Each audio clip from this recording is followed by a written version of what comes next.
Hello, my friends, and welcome back. Thank you for being with me again today. I got my helper here, and I have an article from the front. Let's see what's going on over there between the Russians and Ukrainians. This article comes from Market Watch, from Associated Press, from June 7, 2022, and this is the title: War in Ukraine. Russia claims to have captured 97% of Luhansk province. Russia on Tuesday claimed to have taken control of 97% of one of the two provinces that make up Ukraine's Donbas, bringing the Kremlin closer to its first goal, of fully capturing the eastern industrial heartland of coal mines and factories. Oh, right. Not good, huh? Russian Defense Minister Sergei Shoigu said Moscow forces hold nearly all of Luhansk province, and it appears that Russia now occupies roughly half of Donetsk province, according to Ukraine officials and military analysts. After abandoning its bungled attempt to storm Kiev, again, they said the same thing with Kiev. They didn't try to do anything. But anyway, Russia declared that taking the entire Donbas is the main objective. If you go back, that's why I'm making videos with certain articles, so we can look back when things disappear from the mass media suddenly. If you look back just before the February 24th, and right immediately after the February 24th this year, you will find the 4 points the Russians are mentioning or putting forth as reasons why they will or invaded Ukraine. And these 4 points, I know them by heart already because I read them many times and I talked about them many times. First is to make sure that these Lugansk and Donetsk, the regions, eastern regions, gain independence, and they will be, if they choose to, by referendum, to come to Russia. And in the same breath, Ukraine will have to recognize their independence and Crimea's independence. That's part one. Part two is denazification of the political leaders, whomever they are, and the military, because they have, and there's videos still, and I even made a video regarding the Azov battalion and some members, politicians in Ukraine who have those kinds of views. That is together with the demilitarization of Ukraine. That means no weapons of mass destruction. Remember that one? So we are neutral. And then it was another one. Another one was the NATO membership. No NATO in Ukraine. So these were the four ones: denazification, the recognition of the independence of those things.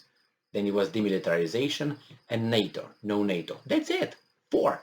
They clearly said it. So what do you mean they made up now? It was never Kiev. Never Kiev. Never conquering Europe or the Ukraine and do something with Zelensky. Never. They never said that. I never heard it. If you have, good for you. I never heard it. So I'm not going to say I did. So it's maybe analysts, Western analysts, reported that they, oh yeah, like this one's right here. So they, Russia declared that taking the entire Donbass is the main objective. Moscow backed. So after abandoning its bungled attempt to storm Kiev 2 months ago, Russia declared that taking the entire Donbass is its main objective. It was the main objective from the very beginning, but I think we forget. They think we got like what, 3 minutes attention span, or 5 minutes like a deer in a woods. 5 minutes. After 5 minutes, they're like, la, la, la, la, la, la, la. There you go. On average, my God, Moscow-backed separatists have been battling Ukrainian government forces in the Donbass since 2014. And you know why? I let you know why. Because of the coup d'etat over there, the overthrow, illegally overthrow, I mean, it's not overthrow, it's illegal, right? Of the democratically elected government of Ukraine by some guys, including with the help of the outside forces. Information. You got Victoria Nuland, if you want. You can still find a video when she talks with the then U.S. ambassador in Ukraine, talking about who they should would be the proper guy to lead.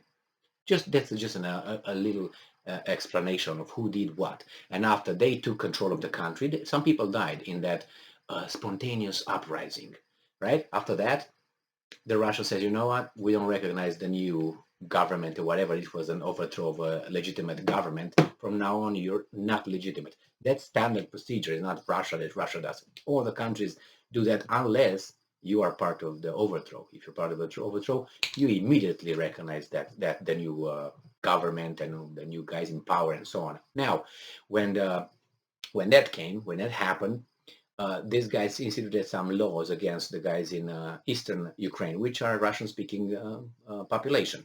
And then those guys says, you know what, we don't recognize you, and we're going to fight for our independence. We want to be autonomous.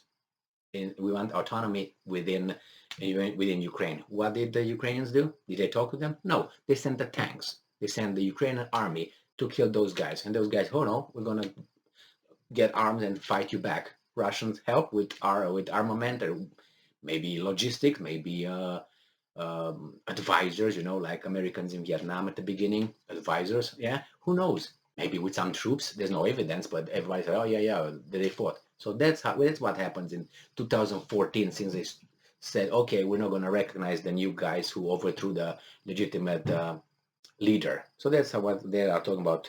Yeah, Donbass since 2014, and the region has borne the brunt of the Russian onslaught in recent weeks.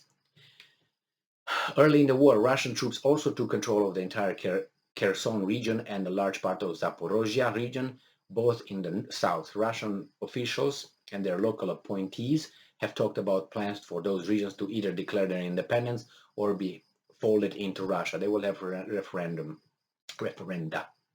They will have. But in what may be the latest instance of anti-Russia sabotage inside Ukraine, Russian state media said Tuesday that an explosion at a cafe in Kherson, okay, that's going to be like this forever. Before the February 24th invasion, Ukrainian officials said Russia controls some 77% of the country, including the Crimean Peninsula, which Russia annexed in 2014, and areas held by the separatists in Donetsk and Luhansk. Last week, the president of Ukraine, Ukrainian president, the president of Ukraine said Russian forces hold 20% of the country. Zelensky said Russian forces made no significant advances in eastern Donbass region over the past day. The absolute heroic defense, okay, this is a little bit of that, how great they are, but on the other hand, they lose land, it's unbelievable. They're like, oh, okay, these guys, the Russians are not advancing whatsoever. Don't advance. But then you find out that they occupy this, they conquer that, they advance that, you look on the map, and like everything is westward. So they're accomplishing, maybe not at the speed that some people thought that would happen, but nevertheless, it's happening. I don't see the Russians pushed back anywhere. They just retreated in Kiev because they kept those guys, the army over there. Didn't you notice that the Ukrainian army fights mostly in towns, in the cities? When things happen, the Russians go into cities to look for the Ukrainian army. Why is that? Why is that? They defend their city, and then they say, oh, the Russians attack the city, they bombard the city, they do this. I mean, let's be honest about it. Anyway, thank you very much for being with me again today. Stay strong, stay smart, look for the truth, and be just.